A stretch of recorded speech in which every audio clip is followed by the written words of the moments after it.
आइंदा चंद दिन तक पाकिस्तान में नई हुकूमत कायम हो जाएगी, मगर पाकिस्तानी अवाम के हाथ एक मरतबा फिर महंगाई, बदअमनी, बेइंसाफी के साथ साथ अशराफिया की मुंह चढ़ाती अय्याशियां ही आ पाएंगी। ये बात मैं क्यों कर रहा हूँ, इसकी तफसीलात बताऊंगा मैं आपको आज के व्लॉग में। मगर इससे पहले मेरी आपसे गुजारिश है कि आप मेरे इस चैनल को सब्सक्राइब कर लें ताकि मेरे आने वाली वीडियो आपको बर वक्त मिल सके। पाकिस्तान में इंतखाबात के बाद सियासी जमातों का जोड़ तोड़ आजकल उरूज पर है और आने वाले चंद दिनों में वफाक और सूबों में हुकूमतें भी कायम हो जाएंगी। अरबों रुपए के अखराजात के बाद अवाम के नाम पर जो इलेक्शन कराए गए, क्या इसका फ़ायदा अवाम को भी होगा? तो मेरा क्या हर आम पाकिस्तानी का यही जवाब होगा कि नहीं।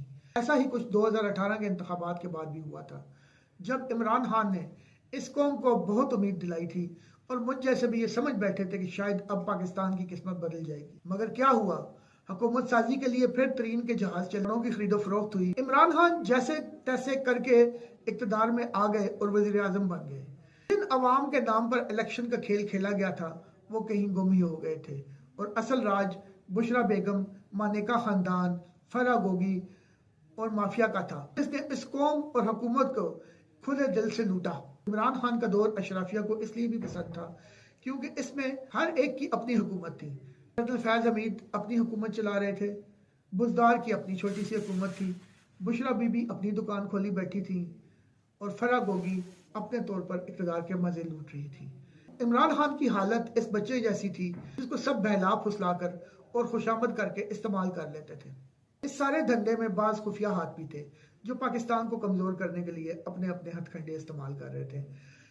इस बारे में मैं आपको एक अलग वीडियो में बताऊंगा कि कैसे पाकिस्तान के खिलाफ खुफिया हाथ साजिशें कर रहे हैं। लेकिन अभी तक के लिए इतना ही काफ़ी है कि कोई ना कोई तो ऐसा है जिसने लीडर की अदम मौजूदगी में एक तितर बितर पार्टी को इस ऑर्गेनाइज तरीके से इलेक्शन में भेजा कि इनके उम्मीदवार का मुकाबला मकबूलियत का दावा करने वाली सियासी जमातें भी ना कर सकी। और वो कोई ना कोई जो भी है वो बहुत बड़े फंड प्लानिंग के साथ है। मैं डरते डरते हुए ये कहने की कोशिश करूंगा कि हो सकता है वो प्लानिंग 1971 से भी ज्यादा बड़ी हो। वापस अपने मौजू पर आते हैं। इलेक्शन रिजल्ट के मुताबिक इस वक्त कौमी असेंबली में ज्यादा नशिस्तें पीटीआई के हिमायती याफ्ता आज़ाद अरकान के पास हैं, मगर उनकी हैसियत ऐसी है जैसे किसी ने अपना सब कुछ इन्वेस्ट करके चूजे खरीद लिए हों और उन्हें रखने के लिए दुकान न ले सका हो। चूजों से भरी टोकरी सर पर उठा रखी है, उसे डर है कि जिसकी दुकान में रखूंगा वो कब्जा कर लेगा। ऐसा ही इस वक्त पीटीआई के साथ है। उसने सीटें तो ले ली हैं, अगर वो पीपल्स पार्टी के पास जाते हैं तो उन्हें ये डर है कि पीपल्स पार्टी इनके तमाम अरकान पर कब्जा कर लेगी और ऐसे खुले छोड़ते हैं तो कोई ना कोई उन्हें उठाकर ले जाएगा। किसी पार्टी के साथ शामिल नहीं होते तो उन्हें मखसूस नशिस्तें नहीं मिलती। ऐसे में उन्होंने MWM के साथ मामलात करने की कोशिश की, मगर उन्होंने मखसूस नशिस्तों के लिए फहरिस्ती इलेक्शन कमीशन में जमा नहीं करवाई थी। इसके बाद उनको मखसूस नशिस्तें मिलने का तो सवाल ही पैदा नहीं होता। पीटीआई के पास दूसरा ऑप्शन जमात इस्लामी था, मगर बदकिस्मती से वो कौमी असेंबली में कोई भी नशिस्त न जीत सके। अलबत्ता KPK में उनकी 2 नशिस्तें मौजूद थी, मगर दोबारा गिनती के बाद वो नशिस्तें भी अब उनके हाथ से चली गई हैं। KPK असेंबली में भी अब जमात इस्लामी के पास कोई असेंबली की नशिस्त नहीं है, इसलिए पीटीआई के पास जमात इस्लामी का चांस भी खत्म हो चुका है। KPK में पीटीआई हुकूमत बनाने की पोजीशन में है, लेकिन पीटीआई को अपने तमाम के तमाम चूजे किसी और की दुकान पर डालने पड़ेंगे और जो उनको मखसूस नशिस्तें भी मिलेंगी वो किसी न किसी और जमात की होंगी। कल वो इनके साथ क्या करते हैं क्या नहीं करते ये तो आने वाला वक्त ही बताएगा। इमरान खान ने अली अमीन गंडापुर को KPK में अपना वज़ीर आला नामजद कर दिया है। अली अमीन गंडापुर पर 9 मई के मुकदमात हैं। अब इस सूरत में क्या वो वज़ीर आला बन पाएंगे या नहीं, इस बारे में तो एक्सपर्ट ही बता सकेंगे, या फिर 9 मई के मुतासरीन जाने या फिर पीटीआई वाले जाने। वफाकी हुकूमत के मामले में तो फिलहाल पीटीआई फारे ही लगती है। हाँ, अलबत्ता एक मजबूत अपोजिशन का किरदार पीटीआई जरूर अदा कर सकती है। मरकज में मुस्लिम लीग नून के पास अब तक 81 नशिस्तें हो चुकी हैं और मजीद शॉपिंग जारी है। पीपल्स पार्टी ने भी मुस्लिम लीग नून को वज़ीर आज़म के लिए वोट देने पर रजामंदी जाहिर कर दी है। पीपल्स पार्टी के पास 54 नशिस्तें हैं और उन्होंने बावजूद मजीद शॉपिंग रोक दी है ताकि मरकज में मियाँ साहब हुकूमत बना सकें। सिर्फ ये 2 जमातें ही मिल जाती हैं तो उनकी नशिस्तें 135 से ज़्यादा हो जाती हैं और अगर इनमें मखसूस नशिस्तें भी शामिल कर ली जाएं तो ये तादाद 180 हो जाएगी, क्योंकि पीटीआई की मखसूस नशिस्तें भी इनको ही मिलेंगी। اس کے علاوہ JUI کے پاس 4، کاف لیگ کے پاس 3 اور استحکام پاکستان پارٹی کے پاس بھی 2 نشستیں ہیں، جبکہ سندھ سے متحدہ قومی موومنٹ MQMB 17 نشستوں کے ساتھ میدان میں موجود ہے۔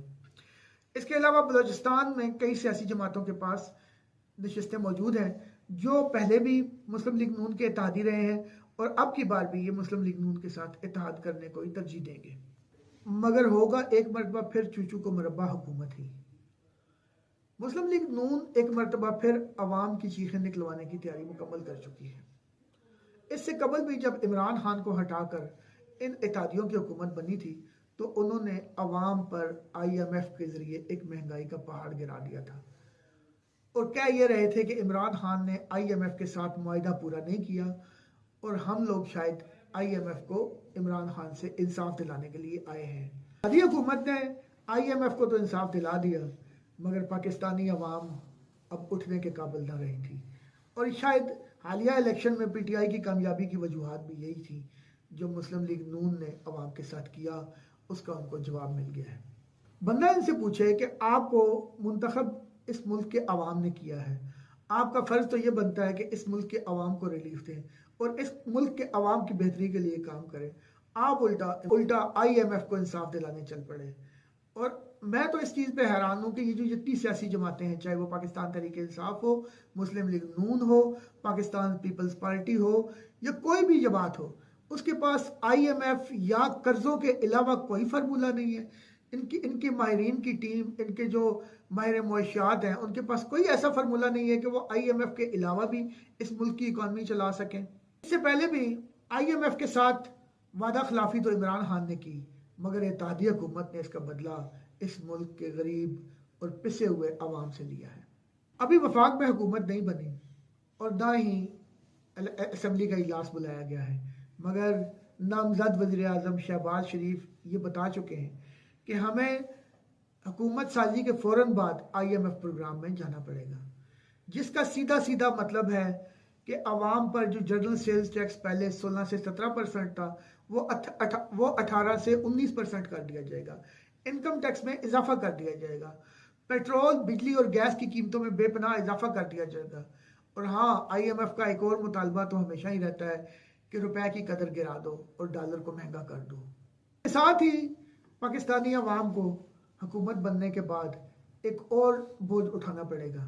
جو اراکین قومی و صوبائی اسمبلی منتخب ہو کر آئے ہیں، اس سے قبل وہ لوگ اپنے پیٹرول کے اخراجات، بجلی گیس کے بل، گھومنا پھرنا، کھانا پینا، تحفے تحائف دینا، سب کچھ اپنی جیب سے کر رہے تھے، مگر جیسے ہی اسمبلی مرز وجود میں آ جائے گی اور یہ لوگ پھر سرکاری مہمان بن جائیں گے، غریب عوام کا خون نچوڑ کر اکٹھا ہونے والے سرکاری خزانے پر ان اراکین پارلیمنٹ، چاہے وہ قومی ہوں یا صوبائی، یہ سارے کے سارے اخراجات اس قومی خزانے پر شفٹ ہو جائیں گے۔ ہاں، تنخواہ تو اس کے علاوہ ہوگی، اس کے ساتھ ہی ان کے ساتھ کام کرنے والے سرکاری افسران اور چمچوں کا میٹر بھی سٹارٹ ہو جائے گا، جو سرکاری خزانے کو کھلے دل کے ساتھ لوٹیں گے اور عوام کے حصے میں پھر محرومیاں اور مہنگائی، ناانصافی ہی آئے گی۔ ان بات ہے کہ اتحادی حکومت جو شہباز شریف کے سربراہی میں قائم تھی، اس کے جانے کے بعد انوار الحق کاکڑ کی سربراہی میں ایک نگران حکومت بنی، تو ملک کا تو پتہ نہیں، البتہ اسلام آباد کے سرکاری اداروں میں کرپشن تقریباً ختم ہو چکی تھی۔ وہی افسران جو سیاستدانوں کا اعلی کار بن کر سرکاری خزانے اور سرکاری پیسے کو بے دریغ لوٹ رہے تھے، وہی دبک کر بیٹھ گئے۔ دبک کر تو وہ نہیں بیٹھے، وہ اپنے آقاؤں کے انتظار میں تھے کہ جیسے ہی ان کے آقا سیاسی حکومت لے کر آئیں گے وہ دوبارہ سے اپنا میٹر سٹارٹ کر دیں گے۔